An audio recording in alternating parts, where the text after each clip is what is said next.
विष्णु गुरुर्देव महेश्वरा गुरुर साक्षात् परब्रह्म तस्मै श्री गुरुवे नमः।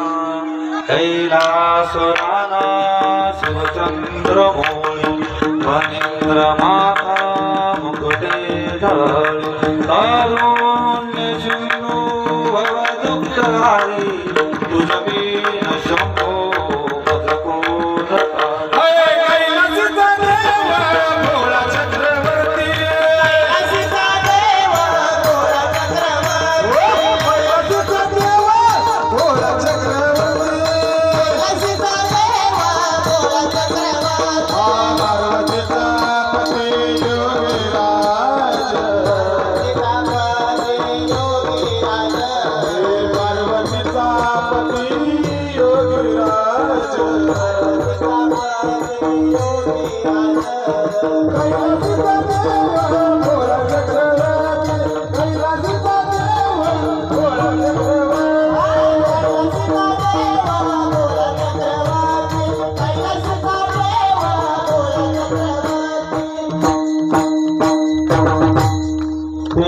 देगा देवा तुझा विसर न व्हावा गुण गायन आवडी हेची माझी सर्व जोडी।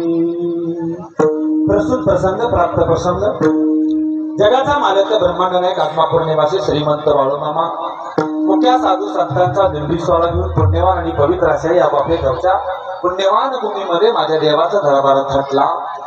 हा म्हणता म्हणता दिवसापाठी मागून दिवस गेले आणि या ठिकाणी अखंड हरिनाम सप्ताह माझ्या देवाचा जगाच्या मालकाचा संपन्न होतोय। आज 7वा दिवस आणि 7व्या दिवसाची सेवा माझ्या मामाच्या चरणवृंदावरती अर्पण करण्यासाठी घेतलेला भंग। जगत मान्य संत देव मान्य संत संत मान्य संत ज्ञान भक्ती वैराग्याची झालर जीवनाला लावली कळकळीत वैराग्य प्रतिपादन केलं। पावलं घरामधून बाहेर पडली बाप अख्ख्या संसारावरती तुळशी पत्र शरण पंढरीच्या पांडुरंगाचं पाय धरलं।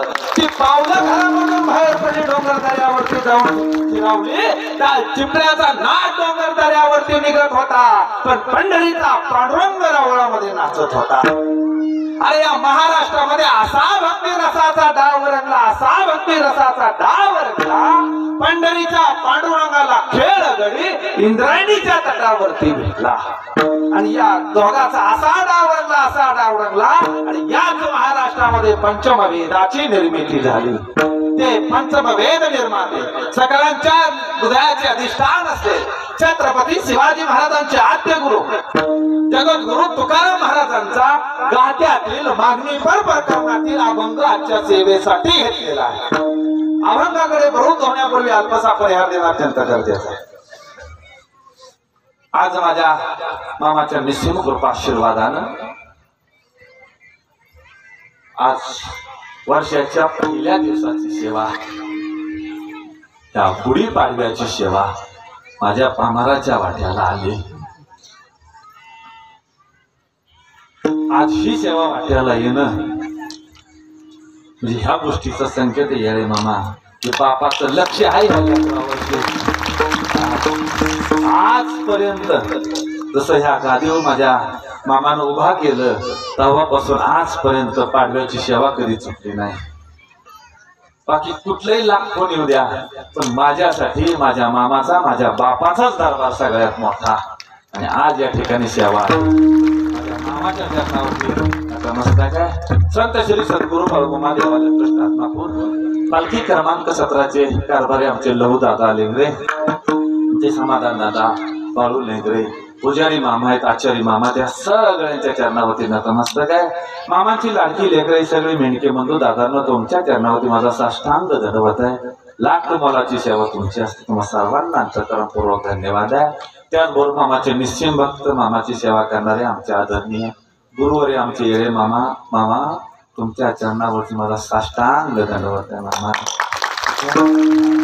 सुंदर सेवा त्याचबरोबर मला सुंदर अशी साथ देणार हरिभक्त पारायण सचिन महाराज सुद्धा युवा कीर्तनकार हरिभक्त पारायण सेवा झाली महाराजांची या ठिकाणी पहिला दिवस सुरुवात तुम्ही केली आणि आज जागराची सेवा माझ्या वाट्याला आमचे युवा मृदंगमणी महेश महाराज डोबळे सुंदर अशी साथ या तीन रत्नांची मला या महाराजांच्याही चरणावरती नतमस्तक आहे. रेणुगिरी बाबा तुम्हाला साष्टांग दंडवत आहे. त्याचबरोबर सगळे टाळकरी मालकरी वारकरी आहेत, या सगळ्यांच्या चरणावरती माझा साष्टांग दंडवत आहे. हे माझ्या माई बापांनो, त्या लेकराला समजून घ्या. मी कीर्तन करणार, प्रवचन करणार, महाराज तर अजिबातच नाही. महाराज म्हणलं की मला घाम फुटतो. समजून घ्या. तुम्हा सर्वांच्या चरणावरती नतमस्तक आहे. ही सगळी मामाची लेकरं आल्यात, तुम्हा सर्वांच्या चरणावरती नतमस्तक आहे. आमचे शांतीलाल कोलेकर मामा यांचा युट्यूब चॅनल आहे, शांतीलाल कोलेकर म्हणून. त्या युट्यूब चॅनल वरती तुम्हाला मामांचे सर्व कार्यक्रम पाहता येते बरं का. ठीक आहे. पण काय होतंय, निघालं की तुम्हाला फोन करायची म्हणजे आठवणीचा विषय असा आहे, फोन सुद्धा हातात घेऊशी वाटत नाही, अशी परिस्थिती असते. नाही बाबा, पण भेट झाली आणि ते पण आजच्या मुहूर्तावरती. तुम्हाला अंतःकरणपूर्वक धन्यवाद. सिस्टीमवाले दादा, सुंदर अशी सिस्टीम आहे. वा वा वा वा, सुंदर सिस्टीम. टाळ्या वाजवा यांच्यासाठी. हे अंतःकरणपूर्वक धन्यवाद देतो.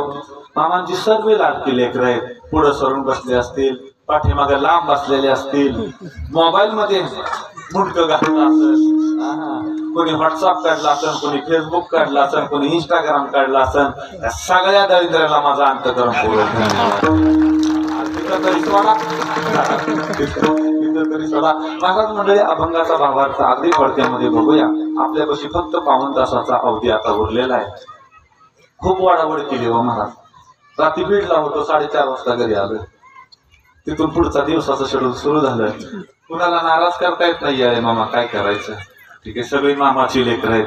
पण एखाद्याला नाही म्हणवतं, बाबा लाद घालर व पाठीमध्ये शेपारला का म्हणेल मला, नाही म्हणता येत नाही. अभंगाचा भावार्थ पडत्यामध्ये अगदी बघूया.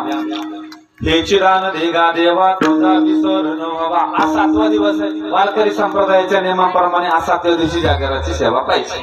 आज मागणं करायचं. तर का शेवटच्या दिवशी मागणं ठेवलं असेल, त्याला ही परंपरा आहे. पहिलं नाम आहे, संत आहे, भक्ती, वैराग्य, वाङ्मय आणि मागणं.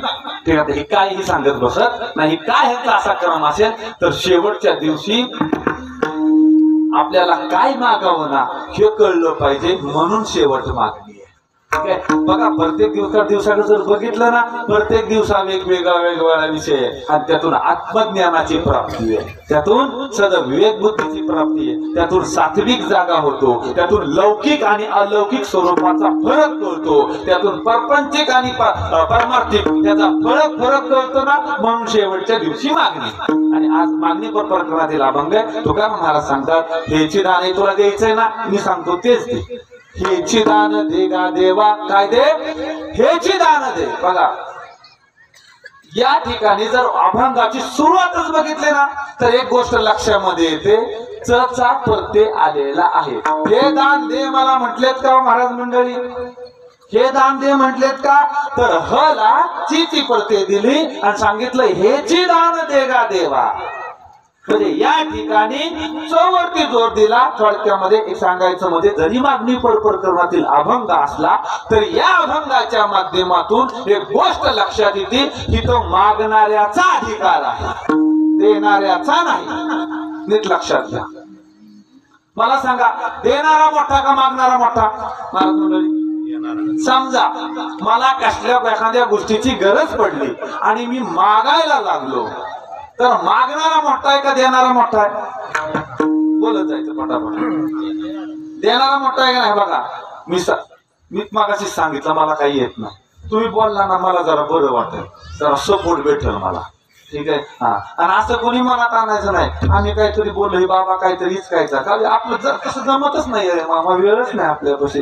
तुम्ही मोकळं बोलायचं खळखळून. हा, ठीक आहे. देणारा मोठा असतो का नाही? बर, देणाऱ्याचा हात नेहमी वर असतो का नाही आणि घेणाऱ्याचा हात खाली असतो. हा म्हणजे नेम म्हणा, व्यवहार म्हणा, जे म्हणता येईल ते म्हणा, परंतु देणारा मोठाच असतो.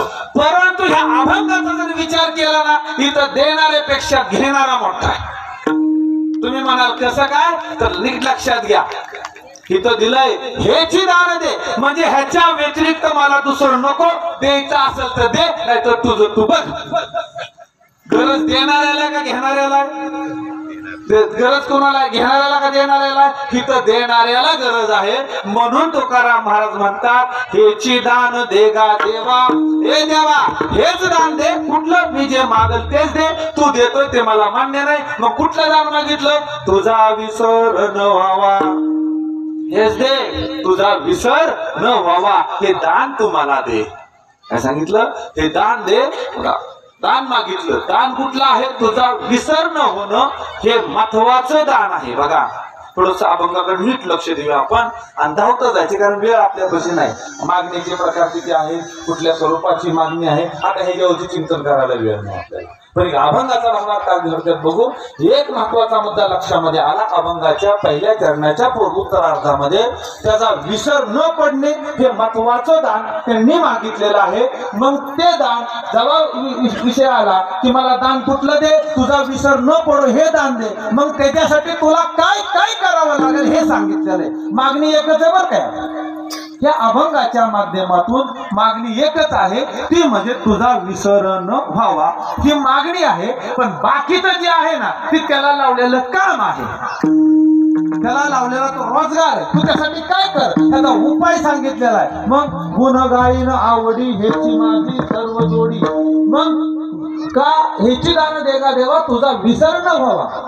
तुझा विसर नाही पडणार त्यासाठी काय करायचं? तुझं गुणगान आवडीनं गायचं, तेच माझ्या जीवनाशी जोडून घे. कशासाठी? तुझा विसर न व्हावा.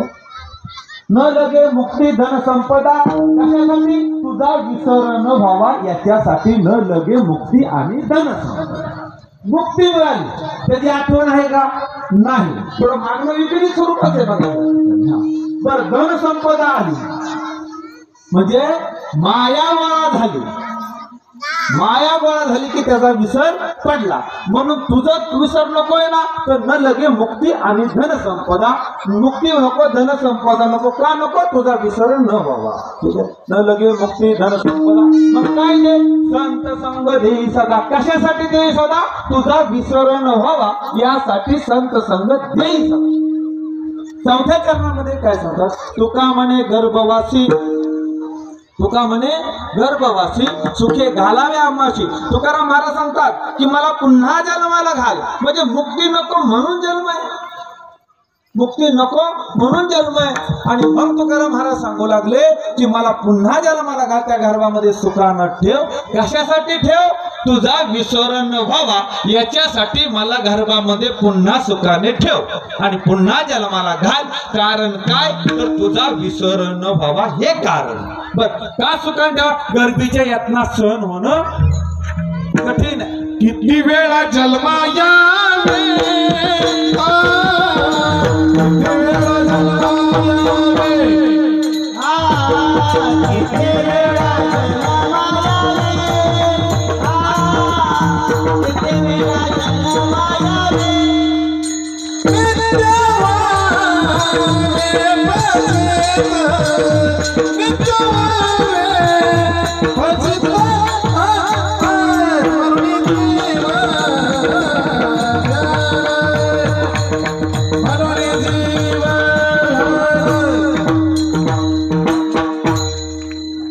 गर्भीच्या यातना सण होत नाहीत ना, म्हणून या ठिकाणी तुकाराम महाराजांनी सांगितलं की बाबा तिथं आम्हाला सुखामध्ये ठेव, त्यातनं आम्हाला सण होणार नाही. त्या सगळ्या उपद्यात कशासाठी आहे? तुझा विसर न व्हावा. कशासाठी आहे? तुझा विसर पडू नये म्हणून या सगळ्या आहेत. आता ह्या अभंगाकडे जर बघितलं तर मागणारा श्रेष्ठ, मागणी श्रेष्ठ आणि ज्याच्याकडे मागितलं तो पण श्रेष्ठ. मागणीचा प्रकार, गरज पडली मागितलं, परंपरा आहे म्हणे मागितलं, सवय आहे म्हणून मागितलं, आणि चौथा प्रकार अधिकार आहे म्हणून मागणं आहे.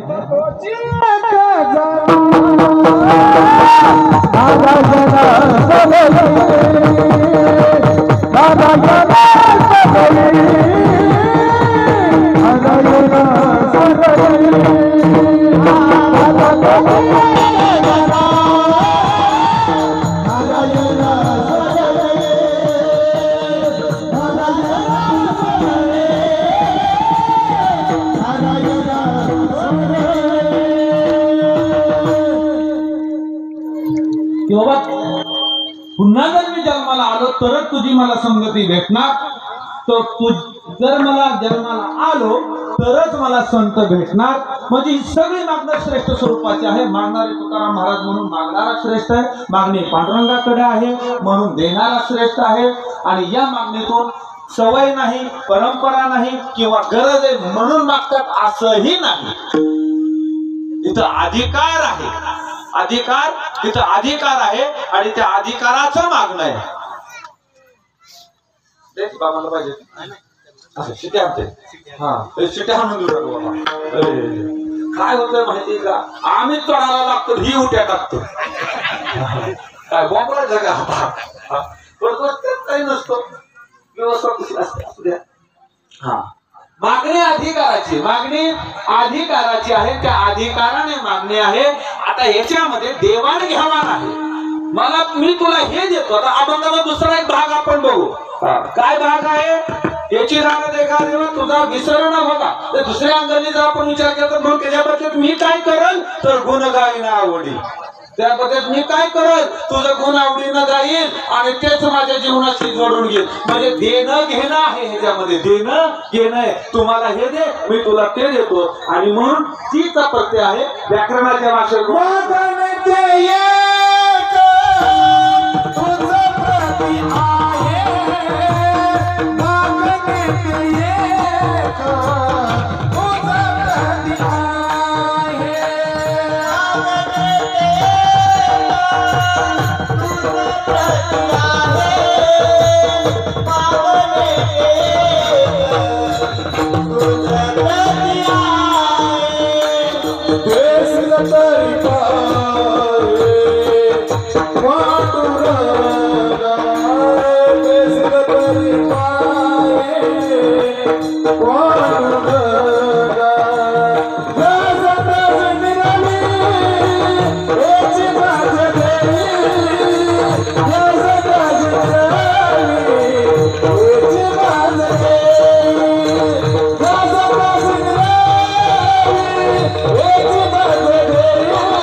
मागं नेते येत तुझं प्रती आहे देशील तरी पाहे पांडुरंगा. धमकी दिली हो तुकाराम महाराजांनी. ए बाबा पांडुरंगा तुझं प्रती आहे म्हणजे तुझ्या व्यतिरिक्त दुसऱ्याकडे नाही बघा, तुझ्याकडेच मागणं आहे. आणि काय पुढे सांगतात देशील तरी पाहे पांडुरंगा. हे तर नाही तर बघ बर का अधिकार केवढा मोठा ह्या बाबाचा बघा. पांडुरंगाला सांगावं देशील तरी पाहे पांडुरंगा. देतच नाही तर बघ, नाही तर देत देऊ नको तुझं तू बघ.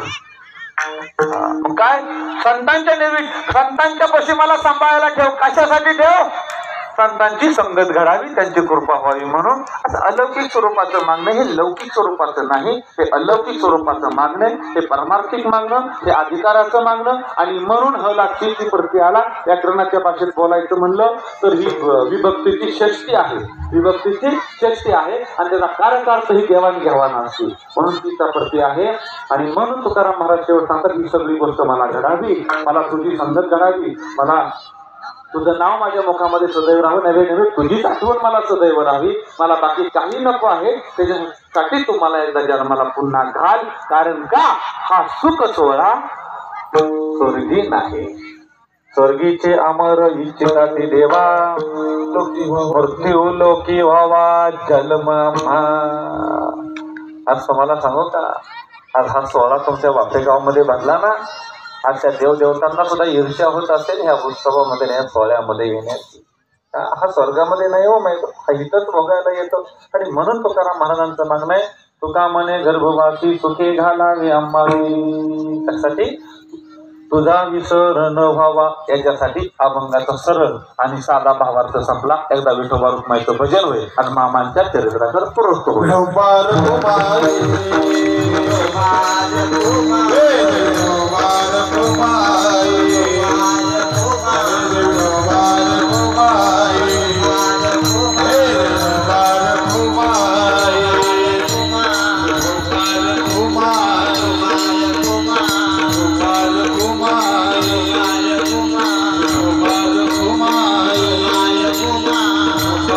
Kumar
जगाचा मालक ब्रह्मांडाने आत्मापूर निवासी श्रीमंत बाळूमामा 1892 ते 1966 74 वर्षाचा प्रदीर्घ काळ माझ्या देवानं ह्या भूतलावरती भ्रमंती केली.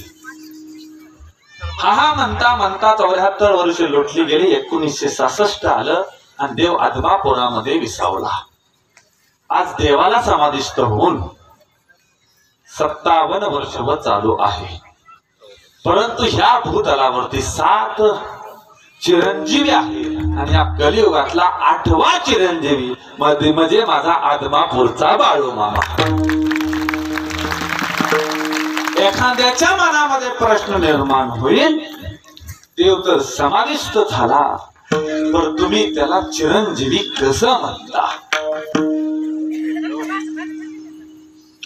बसून घ्या बोल नका बोल नका. मध्ये प्रश्न निर्माण होईल, देव 1966 ला समाविष्ट झाला मग तुम्ही कसं म्हणता की तुमचा मामा चिरंजीवी आहे? हे मी सांगत नाही, माझा बाप सांगून गेला. अरे हा बाळू धनगर हाय नव, हा धनगर मारणाऱ्यातला बाळू धनगर नाही. अरे जो मला हाय म्हणाल नव त्याला मी हाय, जो मला नाही म्हणाल नव त्याला मी कधीच नाही. ज्या दिवशी हे मी झाडं उभ्या उभ्या महाप्रलयानं महाविनाशानं भेटली त्या दिवशी मी नाही असं समजा. तोपर्यंत जगाच्या पाठीवर कुठून बी हात मारा, हा बाळू धनगर अखंड आणि मनोरथ माझे मारून गेले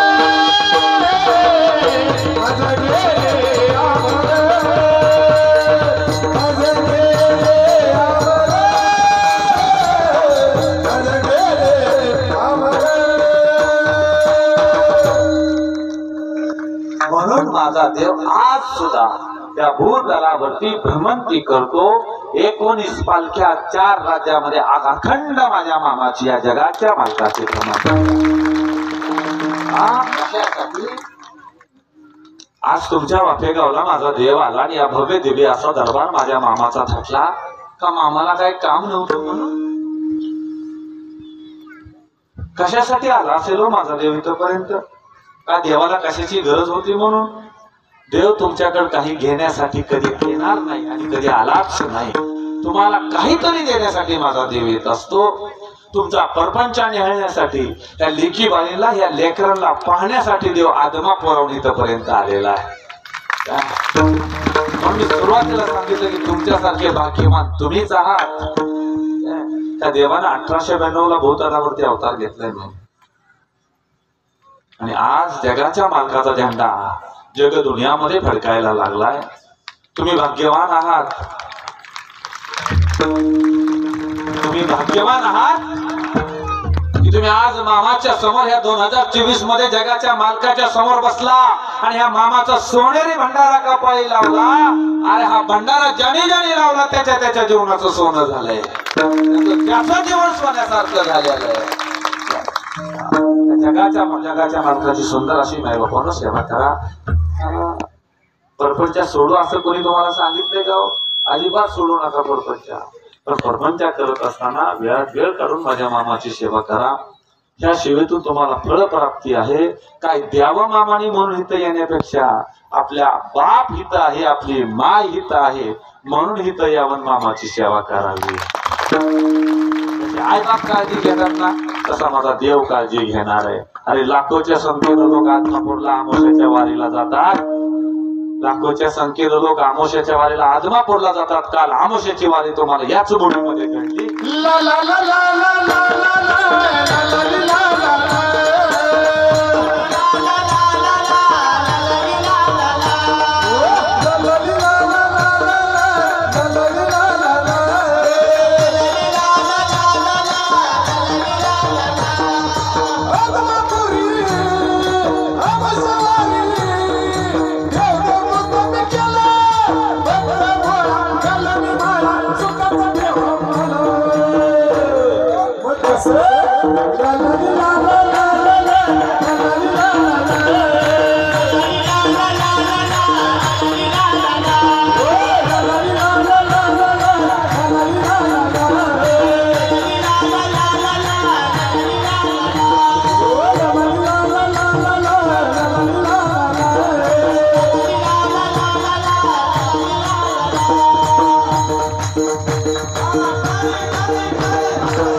उदगाला जाग्यावर मोकार इकडे तिकडे हलवायचं घमेली त्रास द्यायचा काही गरज चालली का असेल समाधान पाहिजे असेल मला सांगा बसलेलं टेन्शन नाही असं कोणी आहे का प्रत्येकाच्या डोक्याला टेन्शन आहे प्रत्येकाच्या म्हाताऱ्यापासून सगळं करण्यापर्यंत सगळ्याला म्हाताऱ्याला टेन्शन पोरगा ऐकत नाही पोराला टेन्शन पोराचं लग्न होत नाही त्याच्या पोराला टेन्शन एक टेन्शन आहे का टेन्शन प्रत्येकाला त्यामुळे वज घ्यायचं नाही मामाच्या दरबारात आले ना मोकळ्या मनाने बसावा आनंद लुटावा खळखळून हसावं त्या भक्तासाठी टाळी वाजवावी त्याचं नामस्मरण करावं आणि त्याच्यात एकरूप होण्याचा प्रयत्न करावा आणि जीवनाचं सार्थक ह्याच्यामध्येच खऱ्या अर्थाने ह्या जगाच्या माणसाला 1892 ला भूतलावरती अवतार घेतला एक अवताराचं कारण थोडक्यात सांगून जातो पहिली सगळ्यात महत्वाची गोष्ट नीट लक्षात घ्या माझ्या मामाच्या आईनं मी नेहमी सांगत असतो हलसिद्धनाथाला नवस केलेला नाही काय नवस करायचे कारण होते का सुंदरा माता आणि मायाप्पा यांचा विवाह झाल्यानंतर सुंदरा माता आणि मायाप्पाच्या पोटी पहिली मुलगी गंगव्वा झाली गंगूबाई त्याला गंगव्वा नाव ठेवलं ती पहिली मुलगी दुसरा मुलगा भैराप्पा झाला ही दोन अपत्य असताना त्या माईनं हलसिद्धनाथाला नवस करून मुलगा मागण्याची गरज आहे का ज्या माईला मुलं होत नाही तिने नवस करावा का जिला झाल्या तिने करावा बोला व्यवहार सांगतो का नाही साधी साधी गोष्ट आहे मग ही या सुंदरा मातेनं नवस केला नाही ती नवस करणाऱ्यातली नव्हती अधिकार मोठा आहे सुंदरा माईचा तर किती अधिकार मोठा आहे ऐका महाराज मंडळ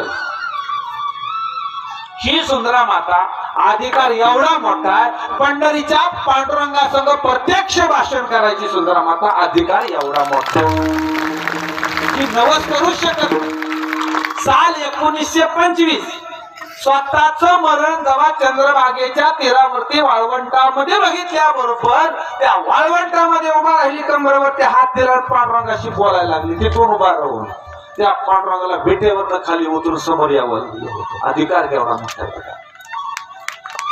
त्यावेळेला ते म्हणजे ए पांडुरंगा अरे तुला काही वखत नाही वय येळ नाही वैर मला नेहायला आलायस नव अरे म्या येणार हाय तुझ्या पायापाशी मला जागा हाय हे मला ठाव आहे की र पण मी आजपतवर तुझी वारी केली आणि जर तू मला आता घेऊन गेलास तर माझी वारी कोण माघारी पोहोचवणार माझी वारी अर्धी राहील ए पांडुरंग ऐक म्या तुझ्यावर आता यायला माझ्यापाशी वखत नाही म्या घरी जाईल 5 वारकरी जीव घालील देव माघारी पाठवेल माझी वारी पूर्ण होईल आणि त्या दिवशी तुम्हाला न्यायला येईल अधिकार एवढा आहे यमाचा सुद्धा हिंमत नव्हती माझ्या माईच्या समोर येण्याची एवढा अधिकार असताना ती नवस करू शकते का महाराज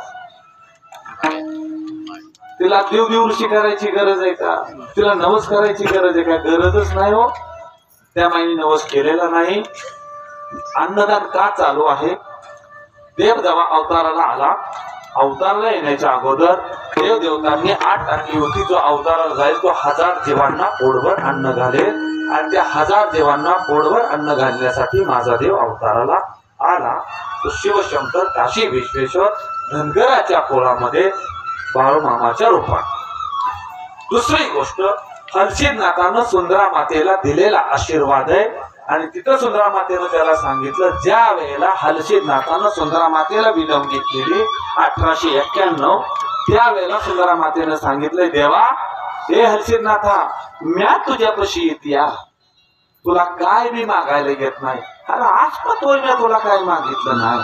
तुझा कन्या आंबील हाय, तुझा चिमुरवर भंडारा लाख मालाचा माझ्यापाशी हाय. तू आत्मत्वर तू मला काय बी कमी केलेलं नाही. मी कशाला तुला काय मागू. पण देवाने हट्ट धरला. जग दुनिया संकटात होती त्यावेळेला या सुंदरा मातेनं मागितलंय, ए हलसिद्धनाथा तुला द्यायचंय नव, तू देशील ते मला मान्य नाही, मी मागते तेच मला दे.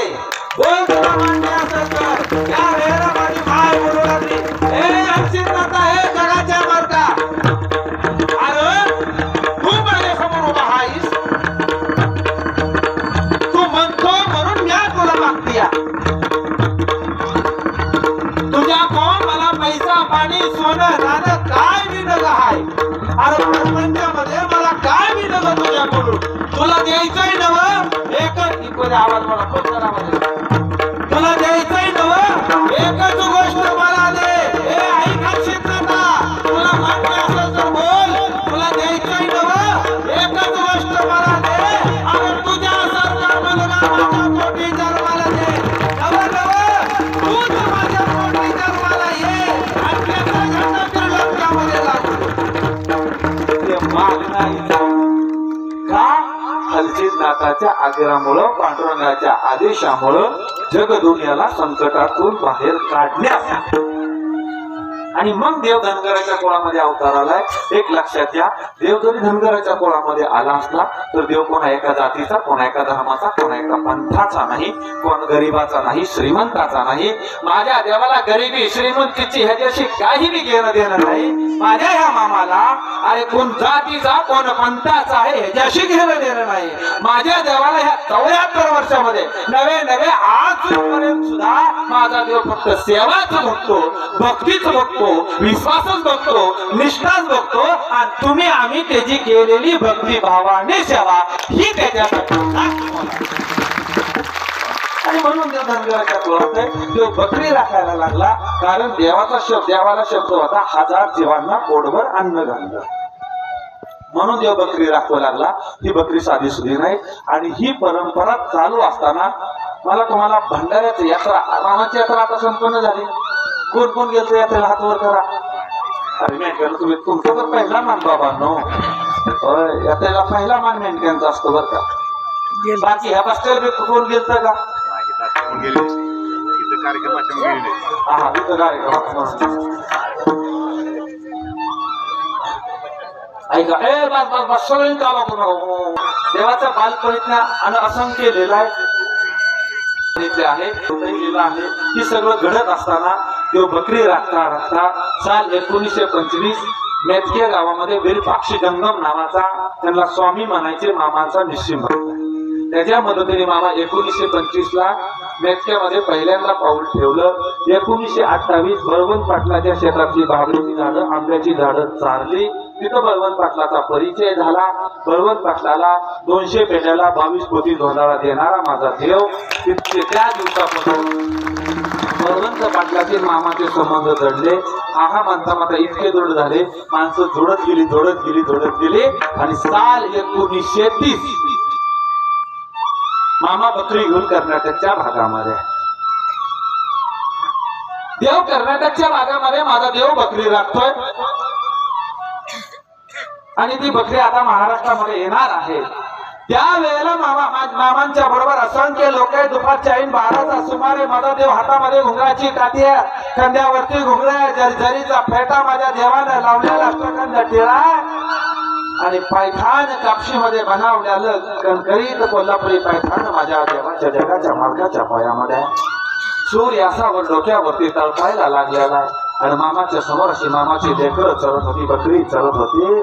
आणि माझ्या देवानं पायावरती किडी टाकली, कमरावरती हात ठेवला आणि हानोटीला काठी माझ्या देवानं लावली महिला. आणि बकऱ्याकड आनंदी चेहरा करून माझा देव बघतोय. त्या भर उन्हाच्या समयाला 12 वाजले गेले आणि विजा कडायला सुरुवात झाली. लोक घाबरायला लागली, भयभीत व्हायला लागली की दिवस पावसाचं नव्हतं तरी विजा का कडू लागल्या. शंखनाद घुमू लागला. देवाच्या लक्षात आलं आज माझ्यासाठी काहीतरी आदेश. आणि मग माझ्या मामानं पायाची तिडी काढली, अनुग्रची काठी काढली, ते हातामध्ये घेतली, धर दिशेवर केली, डोंगराला हात घातला कांबळ्याला. कांबळं माझ्या देवानं सरकावलं, तर मी माय वरती काठी आपटल्या. बरोबर डोंगराचा आवाज झाला आणि देव डोंगरावरती हात देऊन डोंगराची काठी हातामध्ये आहे. देवाच्या दोन्ही दिशा काढल्या गेल्या आणि त्या वेळेला आकाशवाणी झाली. हे बाळू, तू कशासाठी आला आहेस हे तुला माहीत आहे.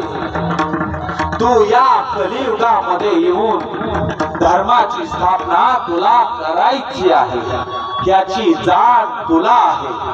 बाळू, तू ज्या कारणासाठी आलास ते तुला काम करणं ते कर्म प्राप्त आहे.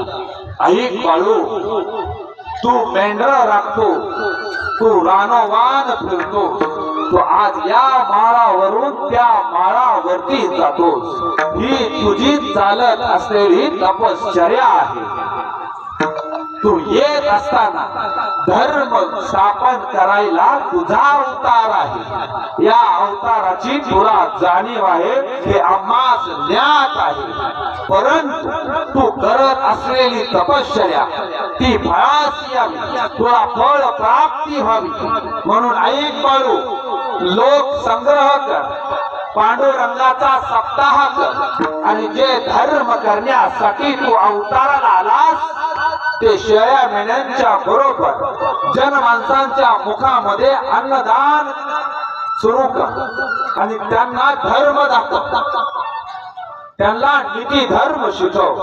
त्यासाठी तुला पांडुरंगाचा सप्ताह करावा लागेल, तरच तुझ्या तपश्चर्येला फळ येईल. आणि आकाशवाणी संपली गेली, विजा कडाडू लागल्या, शंखनाद घुमू लागला आणि मामांच्या लक्षामध्ये ती आकाशवाणी आली.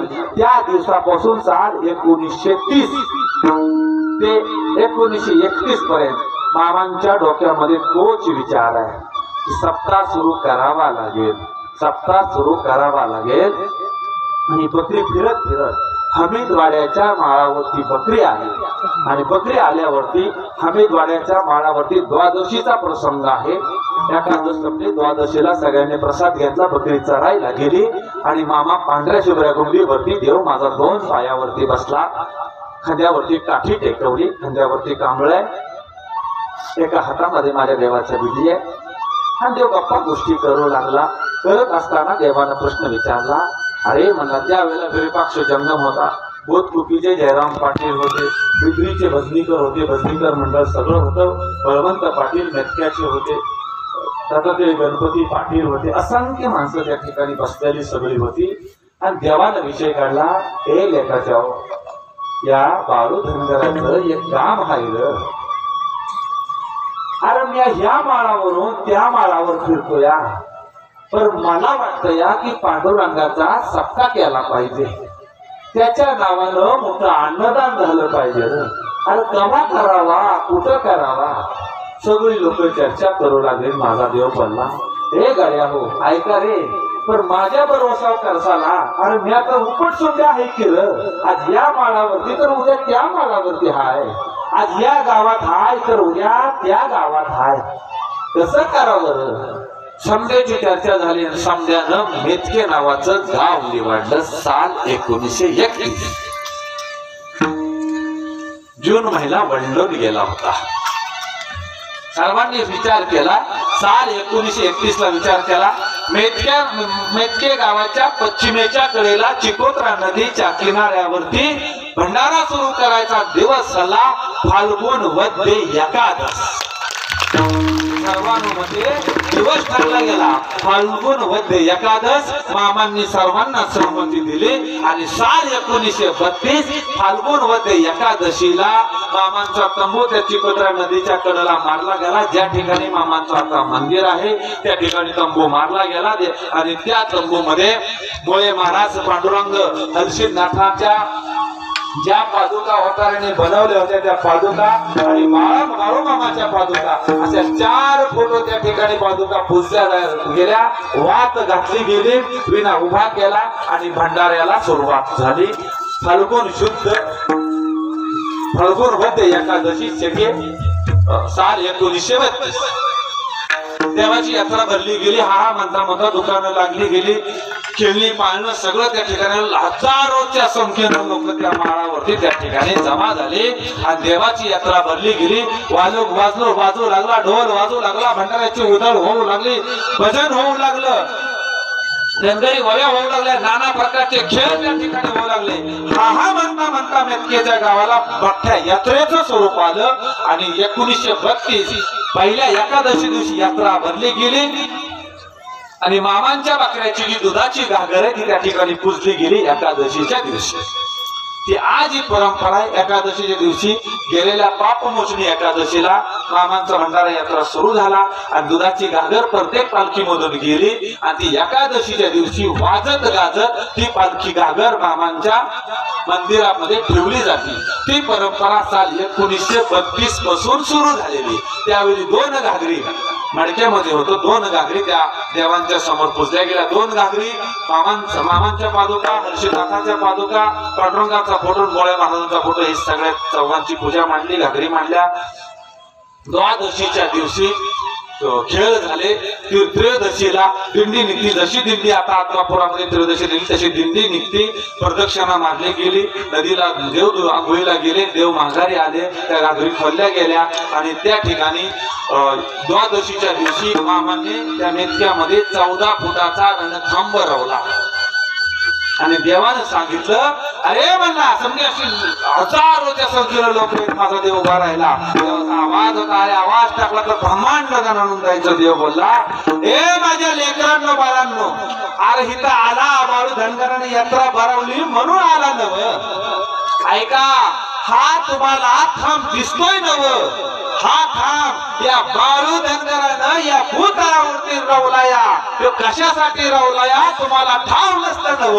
मी सांगतो या, अरे या खांबाला कोणी लागीर झालेला असेल, कोणी दुखत खुपत असेल, कोणी चिटू झालेला असेल, कोणी झपाटलेला असेल, त्या खांबाला आला नव तुम्ही समजे ठीक होता. या तो सोडतो पळतो जातो म्हणून पळून जातो. या बघा, अरे एक काम या मेतक्याच्या गावात आणि दुसरा काम कैलासामध्ये हाय, तिसरा खांब दाखवणारा त्या नाटकाला माझ्याकडे आला म्हणला. खांब मेतक्यामध्ये, आज तो मेतक्यामध्ये खांब आहे.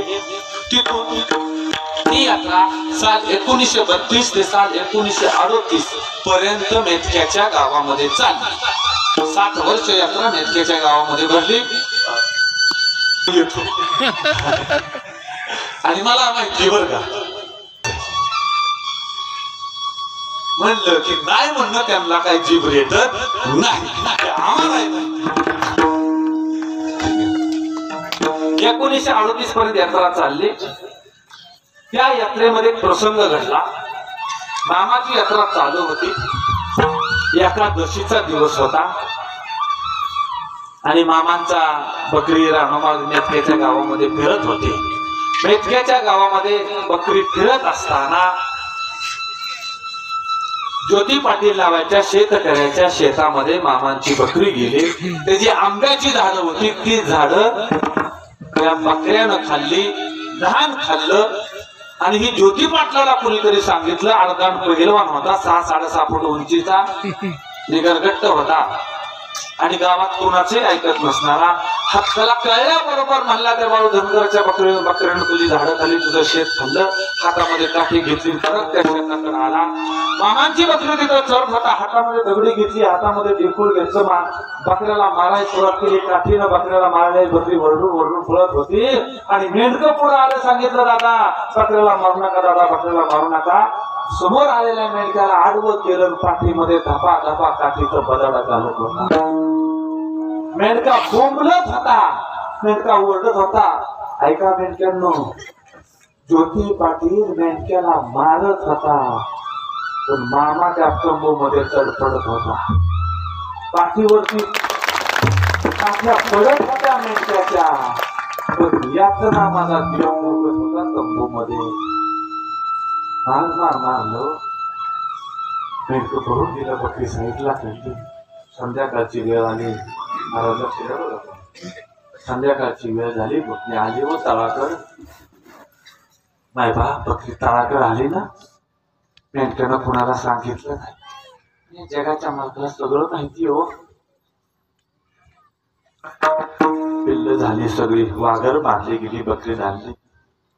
समध्याची जेवण झाली. सगळी जेवण आपापल्या तंबूमध्ये गेली. संध्याकाळच्या 9 9:30चा सुमार झाला. बिहारातला माणूस मामासाठी ताट घेऊन आला होता. एकादश होती त्या दिवशी. देवानं त्या दिवशी फराळ केला नाही. मला नाही गेलं का तर आज बाळू धनगराचं मन नाही म्हणता प्रसाद नग आहे मला ठेव म्हणला घरामध्ये. त्यानं दुधाचा गलास आणला. नाही रे म्हणला त्याचा आज घोट माझ्या नद्याच्या खाली उतरणार नाही. आज लय दुःख झालंय आम्हाला. जा म्हणला तू. आणि त्या बिळातल्या त्या माणसाच्या लक्षात आलं की देव का जेवत नाही. समद्या मेंढक्याला निरोप दिला. तशी ही मेंढकी बसल्यात ना तशी समधी मेंढकी मामासोबत बसली. देवाला हात जोडलं. देवा तू जेव रे देवा. देवा दूध तरी घे रे देवा. देवा तू उपाशी राहू नकोस. देवा ऐकत होता. समधी मेंढक्याच्या डोळ्यात पाणी होतं का. अरे त्यांचा बाप उपाशी होता. मेंढक बोलू लागलं देवा मारून की आम्हाला मारलं तर आम्हाला काय बी वाटणार नाही. पण देवा आमचा दिवशी लय मोठा आहे. पण देवा तू उपाशी राहू नकोस. तू उपाशी राहिला नव आम्हाला डोळा बी डोळ्याला लागणार नाही. देवा तू देखील देव ऐकत नव्हता. देवानं म्हटलं हे लेखा हो अरे माझ्या बाळांना अरे तुमचा काय दोष त्याच्यामध्ये. तुम्हाला आज मार खावा लागला. अरे ही बकरी पांडुरंगाची आहे की ही बकरी बाळू धनगराची आहे. पण ह्याच्या पायी तुम्हाला मार खावा लागला. देवानं हात जोडले मेंढक्यांना. दादांनो त्या याला माझ्या मामाच्या डोळ्यामध्ये पाणी उभं राहिलं का. त्याच्या मेंढक्याला मारलं. त्याच्या मेंढराला मारलं. म्हणून देव बोलत होता अरे माझ्या लेकरांनो माझ्या बाळांनो अरे ह्याच्यामध्ये तुमचा काय दोष र.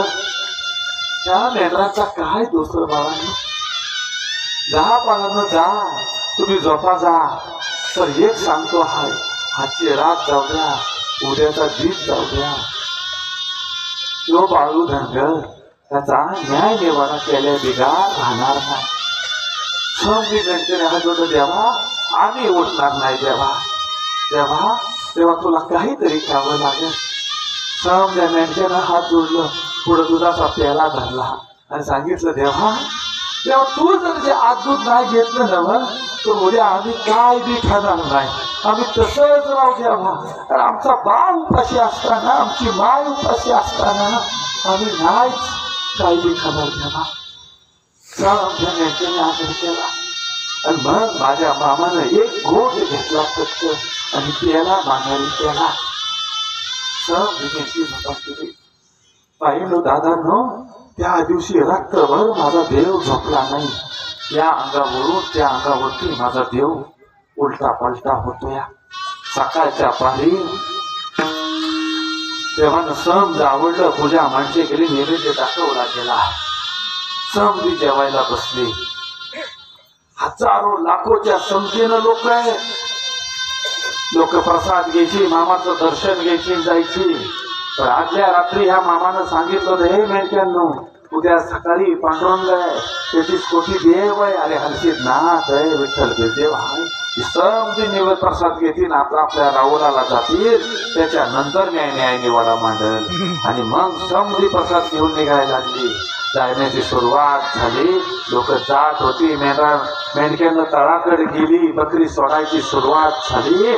आपले देव देवता निघून गेल्याबरोबर माझा देव उभा राहिला. कमरावरती हात ठेवला आणि मेतक्याच्या गावकऱ्यांना माझ्या देवानं सांगितलं ए मेतक्याच्या गावकऱ्या हो हे मेत्याच्या पंचक्रोशीतील माणसा हो, अरे तुम्ही इथं आला होता नव, आता म्या या मेथक्याच्या चावडीवरती येणार आहे. या मेथक्याच्या गावाला बाळू धनगराचा न्याय निवाडा करायचा आहे. जा पुढं, मी आलो तुमच्या चावडीवर. आरोळी टोकले ब्रह्मांडामध्ये आवाज घुमला आणि एकच चर्चा पंचक्रोशीमध्ये झाली की बाळू मामाचा, बाळू देवऋषीचा न्याय निवाडा मेथक्याच्या चावडीवरती होणार. समजा विराट भरलं गेलं मैदान, समजा विराट भरलं गेलं आणि देव मेंढक निघाले, सगळे निघाले. देवाने हातामध्ये काठी घेतली, पायठाण घातलं, खांद्यावरती घुमडी टाकली आणि देव मेथक्याच्या चावडीकडे निघालाय. झपा झपा पावलं टाकतोय देव. हा म्हणता म्हणता गावामध्ये बातमी पसरली, चावडीवरती बातमी पसरली की देव आला, देव आला. देवर्षी आले, देवर्षी आले, देवर्षी आले. लोकांनी जागा दिली देवासाठी, घुमडी हातरली होती. देव झपा झपा पावलं टाकत होता, चारा करारी झाला होता. देवाच्या मनात राग होता. माझ्या मेंढक्याला मारलं, माझ्या शेळ्या मेंढ्याला मारलं. तो झर दिशी चावडीवरती आला, चावडीच्या पायऱ्या चढल्या. बरोबर देवानं त्या भिंतीला शेजारी टाकलेल्या घुमडीवरती आसमाकडे बघितलं. देवानं त्याच्याकडे पाठ फिरवली. देव कडाडला, हे मेंढ्याच्या गावकऱ्या हो पंचकमी, अरे मी आलोय नव, त्या इथं बसायला आलेलो ना. अरे म्या माझा न्याय बघायला आलो. या आज तुम्हाला समजायला या बाळू धनगराला न्याय करायचा आहे. आणि देव बोलत होता, समजी ऐकत होती. आणि समजायला हात जोडला, देवा सांगा तुम्हाला काय न्याय पाहिजे, आम्ही तुमचा न्याय करू. हे पंचकमी हो, हे व्यक्तीच्या गावकऱ्या हो, तुम्ही मला न्याय देसाल का? अरे हा बाळू धनगर तुम्हाला न्याय बघायला आलेला आहे. सगळ्यांनी एका जीवाने आवाज दिला, हे देऊशा, हे आम्ही तुम्हाला न्याय देऊ. बोला काय झालं? त्या येला माझा देव बोलला, अरे म्या तुमच्या मेथक्याच्या गावात आलो कशासाठी? म्या नाही आलो, तुम्ही मला बोलावलं आणि इथं म्या पांडुरंगाचा सप्ताह सुरू. अरे तुम्हाला काहीतरी फळ प्राप्त, तुम्हाला त्या परमेश्वराचं दर्शन घेता यावं, तुम्ही भक्ती मार्गाला लागावा, तुमच्या जीवनाचं उद्धार व्हावा, म्हणून मी तुमच्या इथं मटारा सुरू केला. जागा तुम्ही दाखवली. पण तुमच्या गावामध्ये अगदीच घडलं, माझ्या शाळा मेंढ्याला मारलं, माझ्या बकऱ्या मेंढक्याला मारलं.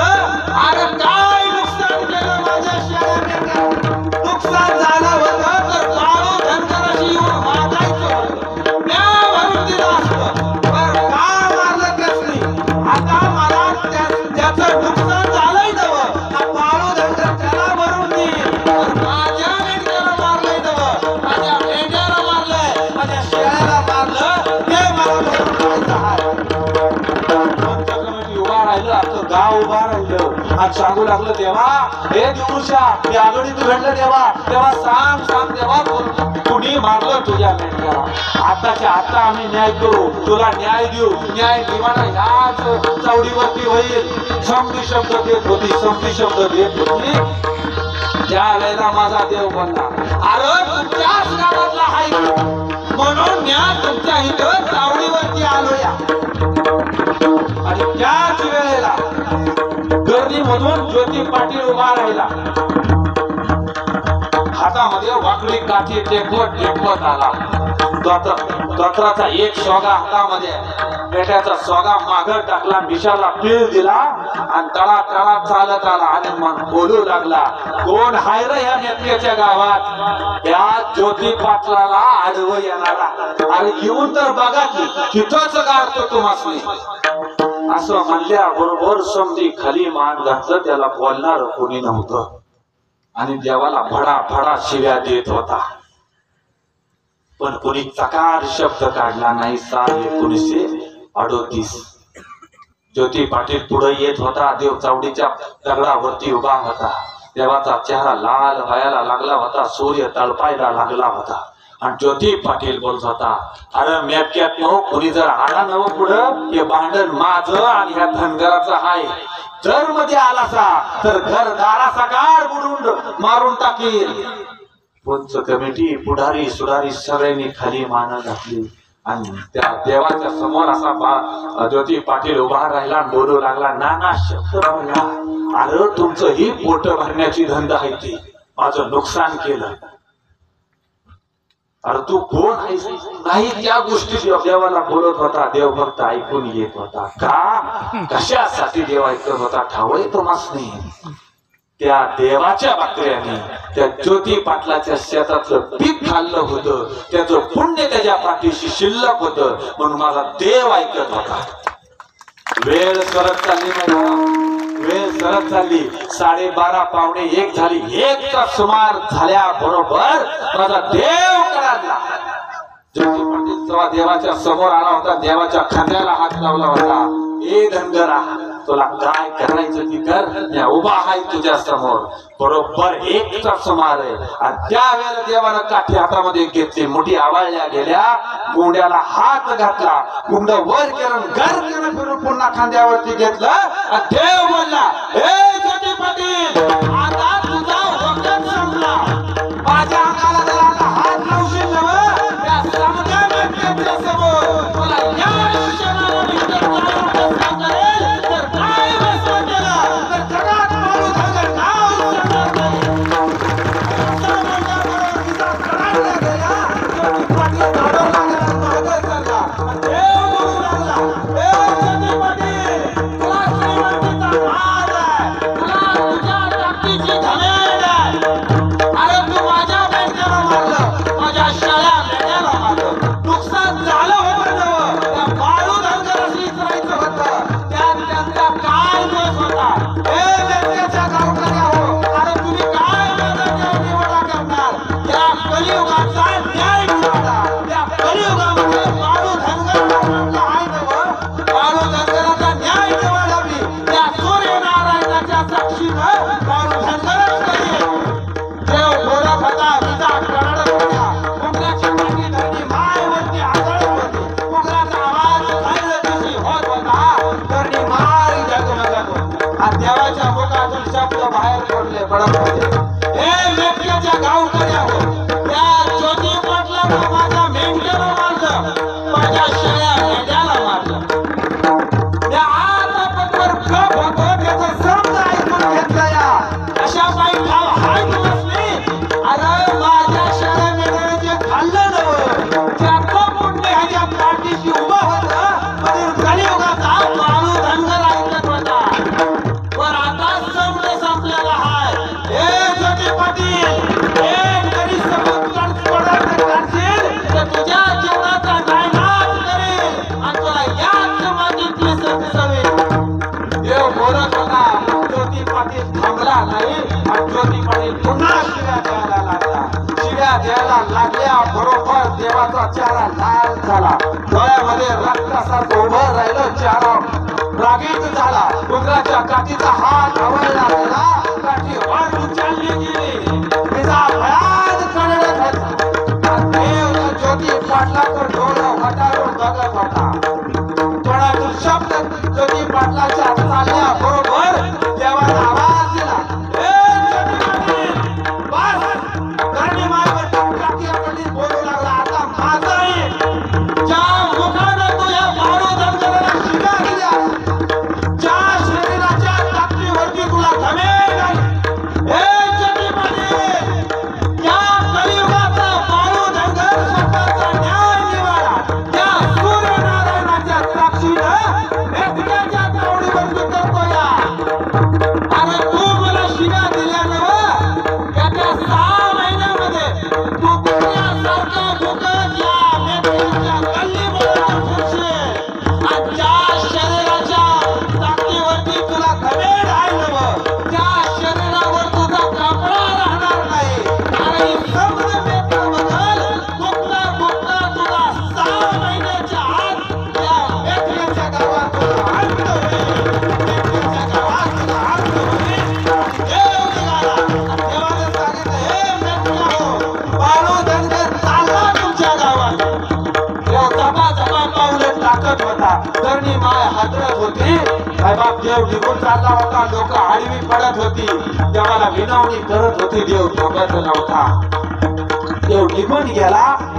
त्या दिवशी देव त्या मेथक्याच्या शिवाराच्या बाहेर इकडं ह्या ज्योती पाटलानं कुत्र्यासारखं भुकायला सुरुवात केली. जोपर्यंत देवळाचं पाऊल त्या मेथक्याच्या भूमीमध्ये होतं तोपर्यंत तो नीट होता.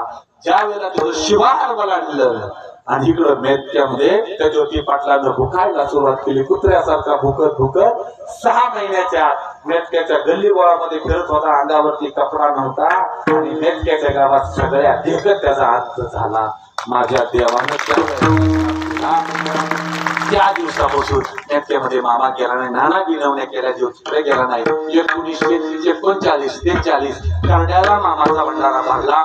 41 ते 42 नांद्याला भंडारा भरला. 43 44 गडिंग्लीज मध्ये होरनाळ शिवाजीराव मोरे लक्ष्मण मोरेंचं गाव त्या होरनाळ मध्ये भंडारा भरला. साल 1945 मामांचा भंडारा कापशीच्या कोलेवाडीमध्ये गेला. तिथून अखंड भंडारा 1965 पर्यंत कोलेवाडीमध्ये सुरू राहिला. 1965 ला मामांनी समाधी घ्यायची तयारी सगळी केली होती. ती तयारी करत असताना 1945 ला 1965 ला वसंत भजनकर हा संकेश्वराचा होता. त्याला त्या घागरी उचलण्याचा मान होता. ज्या घागरी मामाच्या देवळामध्ये मांडल्या जायच्या त्या घागरी त्रयोदशीला प्रसादाला दिल्या जात असायच्या. त्या घागरी उचलण्याचा मान त्याच्यापाशी होता. तो त्या दिवशी मुंबईला गेला होता. घागरी उचलण्याच्या दिवशी माघारी येतो म्हणून सांगितलं. साल 1965 त्याला येता आलं नाही. त्या येळेला माझा देव समजा वाट बघितली वेळ पुढे चालली होती. सगळी माणसं बसली तेव्हा देव म्हणला अरे आता वसंत काय येत नाही. कोण हाय का ही घागर उचलणारा. त्यावेळेला वडेर नावाचा माणूस उभा राहिला. त्यावेळेला माझा देव बोलला ए बडरा अरे ही घागर उचललं एवढं सोपं वाटलं वय रे तुला. अरे ही घागर म्हणजे बाळू धनगराचा खोटा हाय. त्याला एवढं सोपं समजू नका सांग. सगळी गपसली. कोणी उठत नव्हतं. आपाच्या वाडीच्या पुजाऱ्याला मामाने उठवलं. त्याच्यावर 4 माणसं उठवली आणि सांगितलं हे मुलगीच्यानं उचला रे म्हणला घागर. त्या 5 माणसाने घागर उचलल्या बरोबर माझ्या देवाच्या मुखातून शब्द पडला हे माझ्या लेकरांनो माझ्या बाळांनो बाळू धनगरानं यात्रा भरावली. भंडारा सुरू केला नव. अरे लय वरीत झाली. आता बाळू धनगराची यात्रा पंच कमिटीच्या ताब्यात गेली. आता इथून पुढं ही यात्रा पंच कमिटी भरवल. आणि मग 1966 ला माझा देव समाधिस्थ झाला. आणि तीच यात्रा 1966 ला कोलेवाडी मधून आदमापूरला आली आणि पंच कमिटीने भरवायला सुरुवात केली. तीच यात्रा त्या पापमोचनी एकादशी 5 तारखेच्या शुभमुहूर्तावरती भरली. ती यात्रा ही यात्रा जी सुरू झालेली यात्रा आहे. म्हणून हा पर्व काळ असतो. त्या पर्व काळामध्ये 33 कोटी देव या भूतलावरती मामाच्या दरबारामध्ये हजर असतात. हे माझ्या मनाचं मी सांगत नाही. माझ्या देवानं त्याला सांगितलं मेघयानं मला माझ्या आगासाचा फळा अश्मगाच्या धारा हाय की गा हाय मेघ उदंड हाय की गा हाय बांधा आड बांध शिवाड शिव मेघाची कावड गैर हंगामी उदंड हाय. मेघाच्या पोटी आजार हाय हाच पिका पाण्यावर हाच द्रोणागिरी पर्वतराव देव एका पाया उभा राहिलाय. लागलाय जग दुनिया निहाळाय लागलाय. त्याच्या माग अंधार त्याच्या पुढं अंधार पडलाय. कोल्हापूरचं राजघराणं क्षत्रिय वंशातला हाय. पिंजऱ्यातला रागू भाषण करील चित्त देवावर हाय की गा हाय ही धर्माची गादी हाय. धर्माच्या गादीला तुम्ही राम राम करा. आदमापुर पुण्यभूमी पवित्र होईल. आदमापुर पुण्यभूमी पवित्र होईल. आदमापुर तीर्थक्षेत्र प्रति पंढरपूर होईल. पाडवा एकादशीला माझा तिथं 16 निघतो या 33 कोटी देव सोहळ्याला हजर राहतील. मी स्वतः परब्रह्म असून शेष नारायणाचा मी अवतार आहे. काबळ्याच्या खोळत मी फुलाच्या माळत बसलो या जग दुनियेची जडण करत असतो या. म्हणून 33 कोटी देवांची हजेरी या बाळू मामाच्या गादीला असते. भाग्यवान मामाची सुंदर अशी सेवा करा. जरी देव इथून पुढच्या गावाला गेला तरी त्याची सेवा थांबू नका. एक गोष्ट करा या संप्रदायाला मामांच्या भक्तांना एक शिस्त लागण्याची गरज आहे. फक्त 5 मिनिटं शिस्त लागण्याची गरज आहे. ही सूचना प्रत्येकानं नीट ऐका. एका बाजूला ही मेंढकर दिवस रात्र राबतात आमच्या मामाची सेवा, मामांच्या शेळ्या मेंढ्याची सेवा करतात. हे निवून बघितलं नाही, पाऊस नाही बघितला, ताण बघितलं नाही, वारा बघितला नाही. पण एका बाजूला काही लोक मामाच्या नावावरती अंधश्रद्धा पसरवतात. त्या अंधश्रद्धेच्या मुडक्यावरती माझ्या मामानं पाय दिलाय. आम्ही सुद्धा अंधश्रद्धेच्या बळी पडायचं नाही. माझा देव कोणाच्या अंगात येत नाही. माझा देव कोणालाही भीक मागत गावोगाव फिरत नाही. माझा देव कुणाचं भविष्य सांगत त्या गावावरून त्या गावावरती फिरत नाही. एखादा जर पालखी घेऊन तुमच्या इथं आला, त्याला सांगा बाबा आलायस ना, कपर चहा घे, तांबर पाणी घेऊन चालता हो, नाही ऐकलं तर लाटा घालून हाकलून द्या. त्याला सांगा आमचा बाप आणि आम्ही बघून घेऊ. ह्या आमच्या मामाला वकिलाची गरज लागत नाही. आमची केस डायरेक्ट हायकोर्टात दाखल तुम्ही बळी पडू नका. तीनच सेवा माझ्या मामानं सांगितल्या. त्याच्या ह्या मेंढी माऊलीची सेवा सांगितली, आदमापूरची वारी सांगितली आणि बाळूमामाच्या नावानं 5 माणसाच्या हातावर तांबर पाणी घाला म्हणजे धर्म करा. जिथं या सेवा घडल्या तिथं माझा मामा उभा राहिला लागला. पडायचं नाही.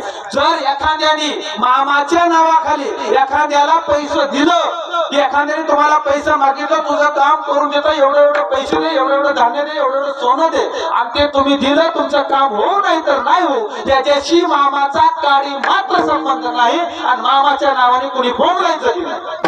सेवा करा, माझा देव तुम्हाला पगार देणार आहे. जीवन जगताना संतांचे उपकार विसरू नका, देवाचे उपकार विसरू नका, आईबापाचे उपकार विसरू नका. चालतं बोलतो दैवत आईबाप आहे, देवाची सुंदराची सेवा करा.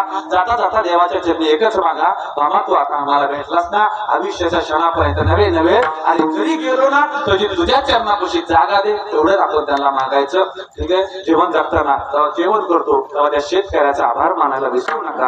आणि जेव्हा झोप घेत असतो ना तेव्हा त्या सैनिकांचा आभार मानायला विसरू नका.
देश टिकला, धर्म टिकला तर तुम्ही आम्ही टिकू.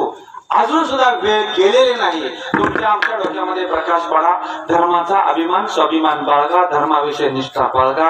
नाहीतर एक दिवस तुमचा आमचाही पाकिस्तान व्हायला वेळ लागणार नाही. तरुण मुलींना खास करून विनंती आहे, प्रेमाच्या व्यसनापासून लांब राहा. मुलांना विनंती, प्रेमाच्या व्यसनापासून लांब राहा. त्या प्रेमाच्या पोटी आमच्या मुली सुटकेस मध्ये बंद झाल्या, खंडोळ्या झाल्या मुलींच्या, आणि त्यांना सुटकेस मध्ये पॅक केलं केवळ प्रेमाच्या आंधळ्यापणामुळे. त्याच्या बळी पडू नका. धर्माचा अभिमान मला सर्वांनी धर्मासाठी झटा. पुढे विनंती करतो. झालेल्या सेवेला पूर्ण विराम देतो.